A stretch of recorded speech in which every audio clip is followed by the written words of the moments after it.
International Bank for Reconstruction and Development. Now, what do you know about this bank? Have you ever heard the name of this bank? Now, this bank is associated with World Bank. I hope you all must be knowing about World Bank.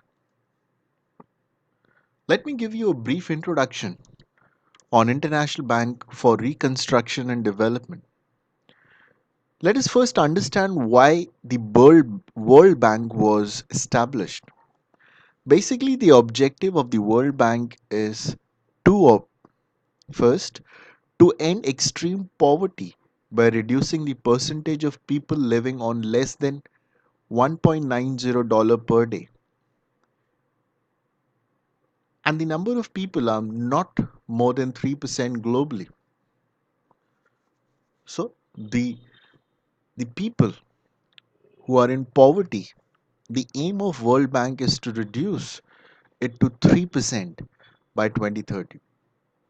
The second objective of World Bank is to promote shared prosperity in a sustainable manner by fostering income growth for the bottom 40% of the population for every developing country. So the other objective is to support a developing nation so that its population comes out of poverty. Now, the World Bank alone could not achieve this target. Now, implement to achieve these two objectives, the World Bank established a subsidiary which function as an arm of World Bank with particular areas of focus. And one such arm, one such branch, one such institution of World Bank is called International Bank for Reconstruction and Development. Let me give you some facts about IBRD. It was established in 1944 to help Europe rebuild after World War II. Today, IBRD provides loans and other assistance to middle income countries primarily. IBRD belongs to World Bank Group. It works closely with the rest of the World Bank Group in order to develop the developing countries, to reduce poverty, to promote economic growth, and ultimately build prosperity. The institution constitutes of owned by the governments of 189 member countries, which are represented by 25 member board. So 189 member countries are the member of IBRD with 25 member board. So 5 are appointed and 20 are elected as executive directors out of 189 member countries. Okay. So what does it do?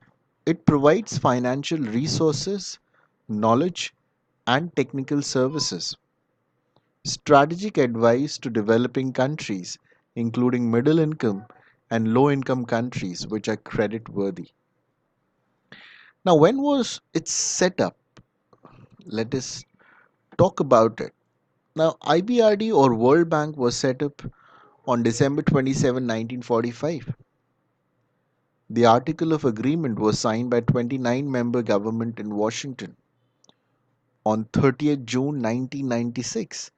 185 countries were its members. If a country resigns its membership, it is required to pay back all loans with interest on due dates. If the bank incurs a financial loss in a year in which a member resigns, it is required to pay its share of loss on the demand. So, what is the capital structure of IBRD? Now, IBRD was started with an authorized capital of 10 billion divided into 1 lakh shares of 1 lakh dollar. On 30th June 1988, the authorized capital of IBRD comprised 7,16,500 authorized shares with par value of special drawing rights of 1 lakh each. Now, Who are the five biggest or the largest shareholders of IBRD? United States of America with 16.63% of total voting power. Japan 7.19, China 4.64, Germany 4.21, France and UK with 3.94 each. So what are the functions of IBRD? It supports long-term human and social development, which provides creditors who do not have finance, provides support in times of crisis, which preserves borrowers' financial strength when poor people are most adversely affected. IBRD promotes key policy and institutional reforms. It facilitates in creation of favorable investment climate to catalyze the provision of private capital. It also facilitates access to financial market often at more favorable terms than member countries can achieve on their own. So what are some of the services offered by IBRD? The World Bank works with the middle income countries simultaneously as its clients, shareholders and global players. As this association involves, IBRD provides innovative financial solutions, including financial products, knowledge, and advisory services at both national and subnational levels to its member countries. IBRD finances projects across all sectors and provides technical support and expertise at various stages of ongoing projects.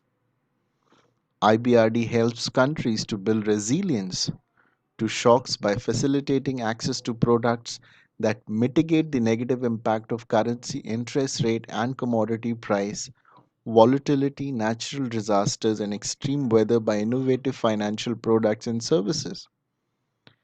Unlike commercial lending, IBRD's financing not only supplies borrowing countries with needed funding but also serves as a vehicle of knowledge transfer and technical assistance globally. Advisory services in the areas of public debt and asset management help government and development organizations build institutional capacity to protect and expand financial resources of nations.